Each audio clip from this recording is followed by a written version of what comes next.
Hey guys, this is Comic Uno, and today I'm doing a review for the Amazing Spider-Man issue 19.1. Before I start talking about this issue, just want to give you guys a couple updates. Of course, I have Comic Uno episode 104, and that's the show where I review all the comics I read this week in one show, and here are the exclusive comics. We got Giant Size Little Marvels AVX issue 2, Outcast issue 10, Robin Hood Ongoing issue 12, Barbed Wire issue 1, Tales of Terror, issue 12.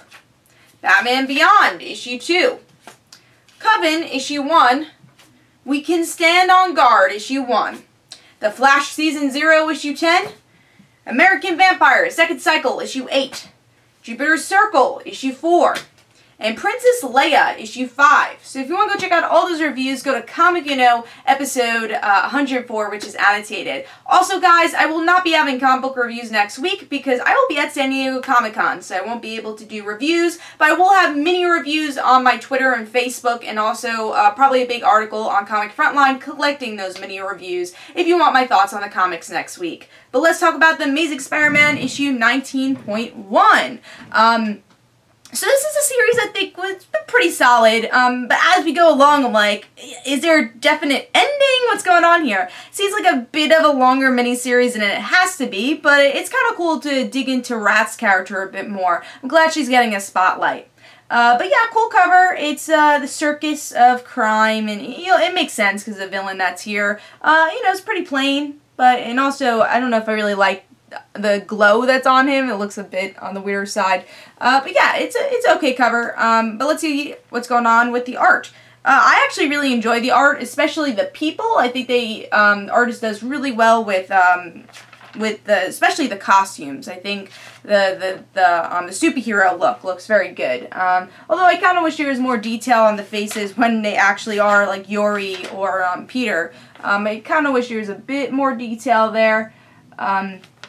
And also, I kind of wish there was more detail on the buildings. So they went to the Javits Center at one point, and I thought there could have been a bit more detail. I don't know if I could find it, but they went to the Javits Center, and the buildings could have had a little bit more detail there. So those are my comments on the art, but let's talk about the story. What's going on there? So with this issue, we're seeing more of the transformation of Yori wanting to be more of a strict vigilante. She doesn't really even believe in her police work anymore. She believes that all the police, the government, is all corrupt. So she wants to kind of protect people in her own way. And by the end of the issue, she decides to kind of leave the Yori identity to the side, and she wants her to kind of be dead. She wants to be Wrath for the whole time, and Peter's just trying to help her out and not believing that this is the true path for Yori. So you're seeing her go into more of this anti-hero route, where in the beginning of this miniseries, she didn't start there.